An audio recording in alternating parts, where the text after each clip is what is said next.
Okay, strap yourselves in, folks.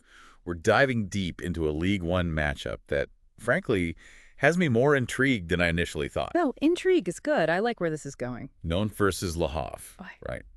Not exactly the headline grabber, I'll admit, but the articles and stats you've sent over paint a fascinating picture. A real clash of styles brewing, I'd say. I think that's spot on. On the surface, Nantes, well, they look like the clear favorites. They started the Yeah. season strong, hit a bit of a slump recently, but goals aren't really their problem. No, definitely not. Yeah. They've got firepower up front.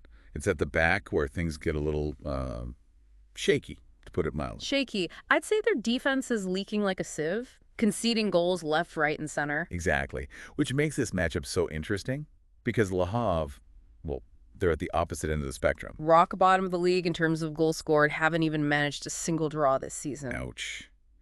Doesn't sound too promising for them, does it? Not on paper, no. And to make matters worse, their coach is suspended for this one. Red card last week. Oh, yeah, I remember that.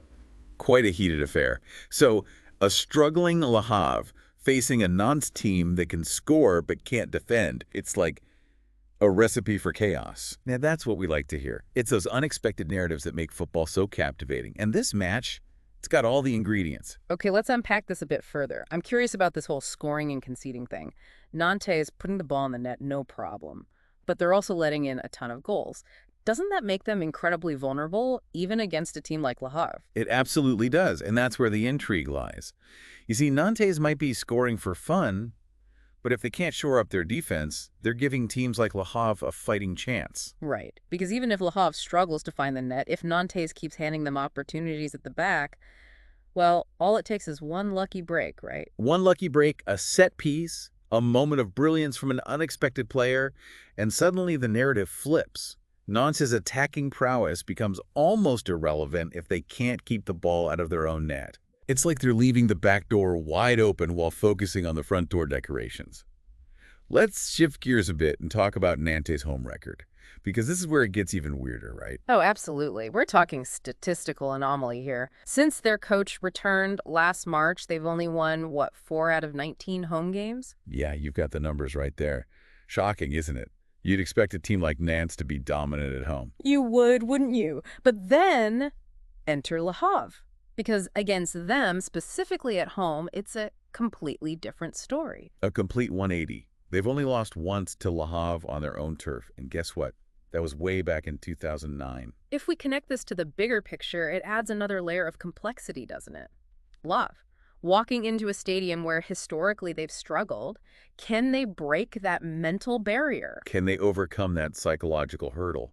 Because on the one hand, you've got this historical dominance hanging over them, but on the other hand, maybe, just maybe, that takes the pressure off. They're the underdogs in this situation, right? Right. And sometimes that underdog status can be a powerful motivator. I've got nothing to lose, and that can be a dangerous thing. Speaking of factors that could shake things up, let's not forget about that missing coach for Le Havre. Red card last week, remember? Yeah. Yes. The coach in the stands. This raises an important question, doesn't it? How will Le Havre perform without their usual tactical leader on the sidelines? Well, I was looking at their stats from previous games where the coach was absent, and surprisingly, it's a mixed bag. Some impressive results, some not so much. That inconsistency makes predicting the impact even harder. Will it galvanize the players, knowing they need to step up in their coach's absence? Or will the lack of his direct guidance lead to disarray on the pitch? It's like a wild card thrown into the mix. You just don't know how it's going to play out until those players step onto the field. Now, let's talk about a specific matchup that I think is worth watching closely. Moussa Simon for Nantes versus Loic Nego for Le Havre. Ah, yes, the battle on the wing. Now, this is a storyline in itself. Simon's been in red-hot form for Nantes.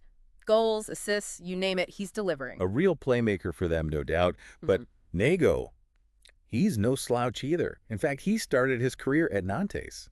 That's right. He knows their style, their tactics, and probably some of those players personally. And yet, here's the kicker. He's never beaten Nantes since leaving the club. So there's a bit of personal history at play here, too. Can Nego shut down his former team's star player and finally get one over on them? It's a fascinating subplot to this whole match. It's the kind of individual battle that can swing the momentum of a game. If Nagel can contain Simon, disrupt his flow, it could have a massive impact on Nantes' attacking threat. And on the other side, if Simon can break free from Nego's grasp, Well, that could spell trouble for Le Havre. Okay, now for a stat that I found quite surprising, given everything we've discussed so far, recent encounters between these two teams have been, well, rather low-scoring affairs. Now, that might seem counterintuitive at first glance, wouldn't you say? Two teams with defensive vulnerabilities, yet the goals haven't exactly been flowing. Exactly. But I think it actually makes sense when you dig a little deeper, right? Because Nantes, as potent as they are going forward, they often struggle against teams that sit back, stay organized, and frustrate them. Precisely.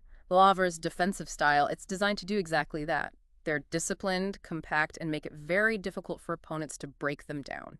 So maybe we're in for a tight tactical battle after all, where one goal, one moment of magic could be the difference maker. And in a low-scoring game, the impact of that missing Le Havre coach, well, it becomes even more significant. His tactical adjustments, his ability to motivate from the sidelines, it's all absent. All right, let's bring this all together. Not the favorites, but with a leaky defense that Le Havre might just be able to exploit.